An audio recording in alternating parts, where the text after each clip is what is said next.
হাজাৰ পৰিয়ালক বা 11,000 আই মাতৃক আজি আমি ৰাজ্য চৰকাৰৰ পৰা 25,000 টকাকৈ মুকলি কৰি দিবৰ বাবে আমি ইয়াত সমবেত হৈছোঁ। অৰ্থাৎ 11,896 গৰাকী আই মাতৃয়ে যি 18 বছৰৰ পৰা 45 বছৰৰ ভিতৰত বিধৱাৰ সাজ পিন্ধিবলগীয়া হৈছে, তেওঁলোকে এই 25,000 টকা লাভ কৰিব।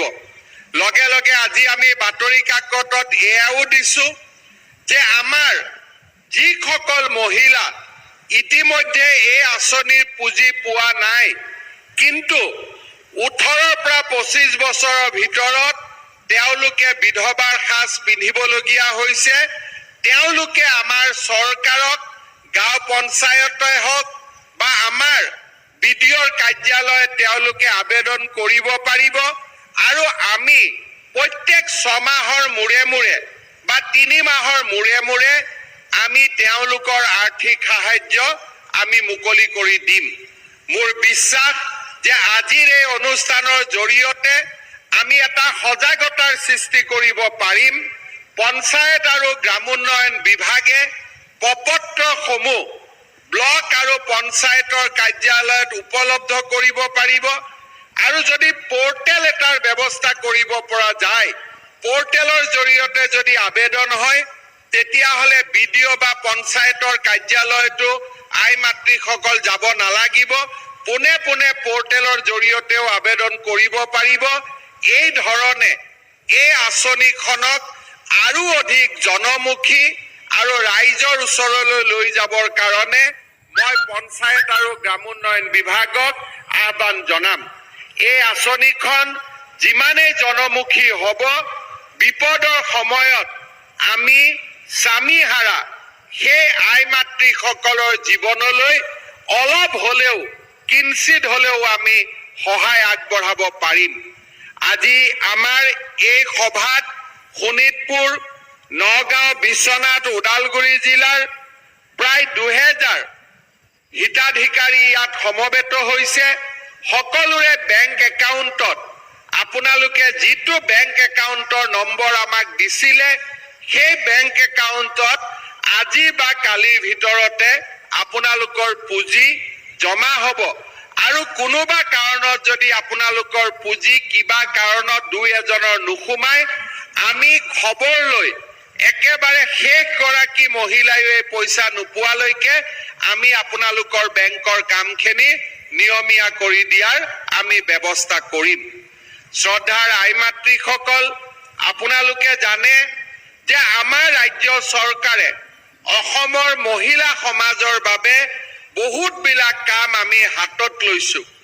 আত্মসহায়ক গোট নিৰ্মাণ কৰা, এই ধৰণৰ পৰম্পৰাগত কামৰ উপৰিও অসমৰ আই মাতৃসকলৰ বাবে লোৱা আমাৰ আটাইতকৈ ডাঙৰ আঁচনিখন আছিল অৰুণোদয় আঁচনি।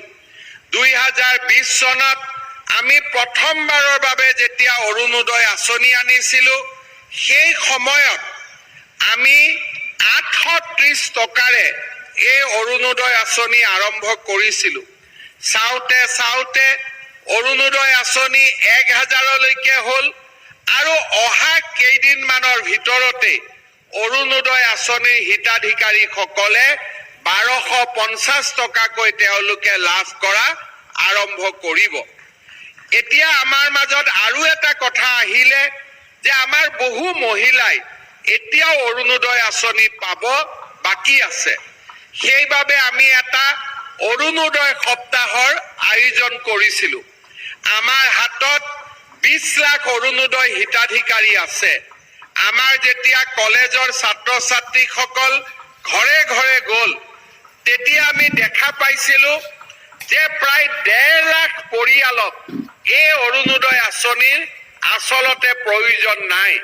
তেওঁলোকৰ ঘৰত চাকৰি আছে বা তেওঁলোকৰ ঘৰৰ অৱস্থা ইমানখিনি বেয়া নহয়। এই পৰ্যায়তে প্ৰায় 3000 পৰিয়ালে আমাক নিজে আবেদন কৰি অৰুণোদয় আঁচনিৰ পৰা নাম কাটি লৈ গ'ল। তাৰ উপৰিও অৰুণোদয় আঁচনিৰ কিছু হিতাধিকাৰী ইতিমধ্যে পৰলোক প্ৰাপ্তিও হৈছিলেগৈ। গতিকে পুৰণা হিতাধিকাৰীৰ পৰা 2 লাখ আৰু ৰাজ্য চৰকাৰে নতুনকৈ আৰু 6 লাখ হিতাধিকাৰীক আমি নতুনকৈ অৰুণোদয় আঁচনি দিয়াৰ অহা মাহৰ পৰা আমি ব্যৱস্থা কৰিম। অৰ্থাৎ অহা মাহৰ পৰা অৰুণোদয় নতুন প্ৰপত্ৰ আমাৰ মহিলাসকলৰ মাজত বিতৰণ কৰা হ'ব আৰু 6 লাখ যিহেতু নতুনকৈ 6 আৰু 2 লাখ 8 লাখ অৰুণোদয় আঁচনি আমি নতুনকৈ যিহেতু দিব পাৰিম, গতিকে প্ৰত্যেক সমষ্টিতে অতি কমেও 8,000 কৰি নতুন পৰিয়ালক আমি অৰুণোদয় আঁচনি আমি দিব পাৰিম। মই ভাবো এই 8,000 পৰিয়াল অৰুণোদয় আঁচনিত যোগ হোৱাৰ লগে লগে আগতে থকা 15,000 অৰ্থাৎ একোটা সমষ্টিত প্ৰায় 23,000 আমাৰ অৰুণোদয় পৰিয়াল হ'বগৈ। লাহে লাহে বছৰ যিমানে আগবাঢ়ি যাব, মোৰ মনত ইচ্ছা আছে যে প্ৰত্যেক সমষ্টিত যাতে আমি 30,000 অৰুণোদয় পৰিয়াল আমি আৰম্ভ কৰিব পাৰো। আৰু যদি 30,000 অৰুণোদয় পৰিয়াল আমি আৰম্ভ কৰিব পাৰো, অসমত অৰুণোদয় পৰিয়ালৰ সংখ্যা প্ৰায় 32 লাখ হ'বগৈ। কিন্তু এই বছৰ আমি 26 লাখ গৈ পাম, তাৰপিছত লাহে লাহে আমি ইয়াক আমি 32 লাখলৈকে আমি লৈ যাম। ইয়াৰ লগে লগে আমাৰ আৰু এটা সমস্যা আছিলে যে আমাৰ বহুত পৰিয়ালৰ বিনামূলীয়া চাউলৰ ৰেচন কাৰ্ড নাই। আগত বহুত পৰিয়ালে ৰেচন কাৰ্ড পালে, কিন্তু আমি যেতিয়া গাঁৱত যাওঁ, সমষ্টিত যাওঁ, আমাক মানুহে কয় যে আমাৰ হাতত 3 টকীয়া চাউল, আজিকালি বিনামূলীয়া চাউল আমি পোৱা নাই, কাৰণ বিনামূলীয়া চাউল পাবৰ কাৰণে আমাক ৰেচন কাৰ্ড লাগে। এই বছৰ আমি ৰাজ্য চৰকাৰে সিদ্ধান্ত গ্ৰহণ কৰিছো যে শাৰদীয় দুৰ্গা পূজাৰ পিছত অসমত আৰু আমি 50 লাখ ব্যক্তিক আমি বিনামূলীয়া চাউল যোগানৰ কাম আমি হাতত ল'ম। তাৰমানে যদি 50 লাখ ব্যক্তি হয় আৰু এটা পৰিয়ালত যদি 5জন বা 6টা পৰিয়ালো থাকে, তেতিয়াহ'লে আমি অসমত নতুনকৈ 10 লাখ পৰিয়ালক আমি বিনামূলীয়া ৰেচন কাৰ্ড আমি দিব পাৰিম। অৰ্থাৎ অহা পূজাৰ পিছত 8 লাখ অৰুণোদয়, 10 লাখ বিনামূলীয়া চাউল, অৰ্থাৎ 18 লাখ পৰিয়ালক আমি সহায় কৰাৰ কামত আমি আগবাঢ়িম। তৃতীয় পৰ্যায়ত আমি আৰু এটা ডাঙৰ আঁচনি হাতত লৈছো, সেইটো হ'ল যে আমাৰ যিমান পৰিয়ালৰ হাতত ৰেচন কাৰ্ড আছে, তেওঁলোকক আমি এখন কাৰ্ড দিব খুজিছো, যিখন কাৰ্ডেদি হস্পিটালতে হওক, নাৰ্ছিং হোমতে হওক 5 লাখ টকালৈকে প্ৰত্যেক বছৰে আপোনালোকে বিনামূলীয়া চিকিৎসা ল'ব পাৰিব।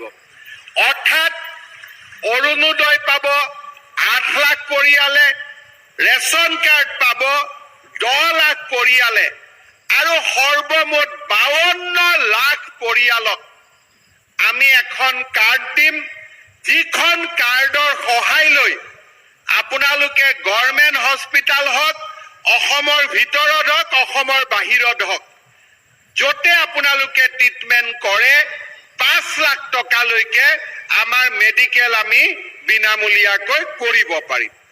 এই ধৰণে আমি অসমৰ প্ৰতিগৰাকী দুখীয়া পৰিয়ালৰ ওচৰত আমি যাবৰ বাবে সিদ্ধান্ত লৈছো।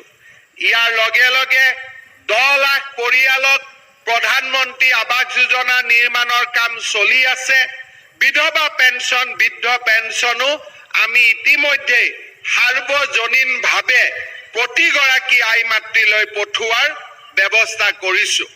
এই গোটেই আঁচনিবিলাকৰ লগত আজিৰ পৰা নতুনকৈ যে 18ৰ পৰা 45 বছৰৰ ভিতৰত বিধৱা হলে 25,000কৈ টকা পোৱাৰো আৰু এখন নতুন আঁচনি আমাৰ এই আঁচনিবিলাকৰ ভিতৰত জমা হ'ল বুলি আজিৰ পৰা আমি গৌৰৱেৰে ক'ব পাৰোঁ।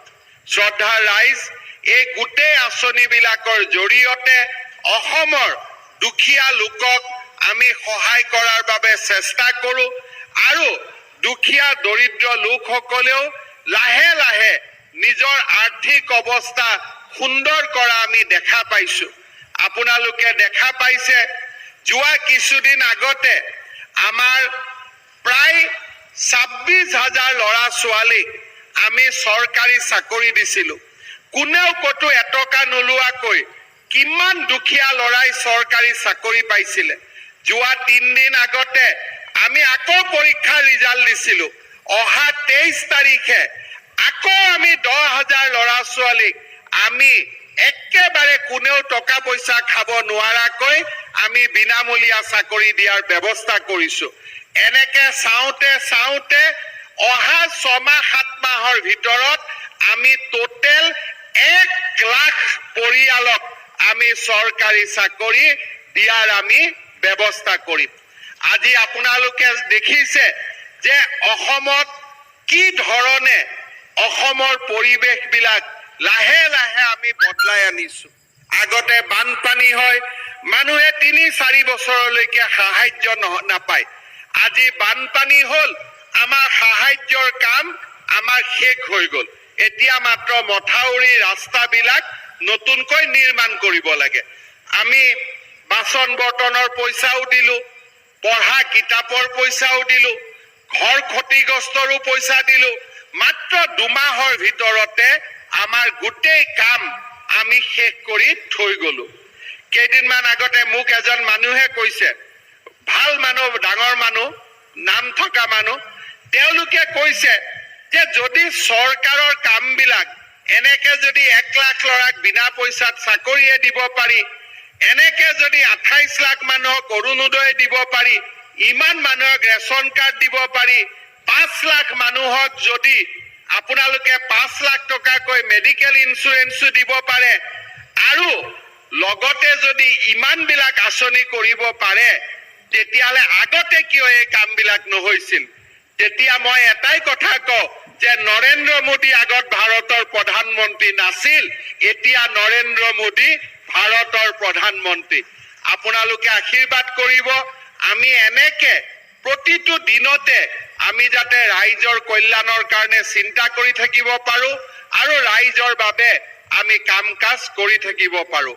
আজিৰ সভাত মই পুনৰ এবাৰ আমাৰ অসম চৰকাৰৰ পঞ্চায়ত আৰু গ্ৰামোন্নয়ন মন্ত্ৰী ৰঞ্জিত কুমাৰ দাস ডাঙৰীয়া, আমাৰ বিভাগৰ বিষয়াসকল আৰু শোণিতপুৰ জিলা কৰ্তৃপক্ষক এই অনুষ্ঠানৰ বাবে পুনৰ ধন্যবাদ জনাই আৰু আমাৰ সমগ্ৰ অসমতে বিভিন্ন জিলাত আজি যি সভা সমিতি অনুষ্ঠিত হৈ আছে, সকলো আই মাতৃকে মোৰ হিয়া ভৰা সন্মান জনাই আৰু আপোনালোকৰ এই দুৰ্ভাগ্যৰ সময়ত আপোনালোকৰ লগত আমাক থিয় হৈ থাকিবলৈ ভগৱানে আমাক যি শক্তি দিলে, তাৰ বাবে পৰম পিতাক ধন্যবাদ জনাই মই মোৰ বক্তব্যৰ সামৰণি মাৰিছোঁ। ধন্যবাদ। জয় হিন্দ, বন্দে মাতৰম।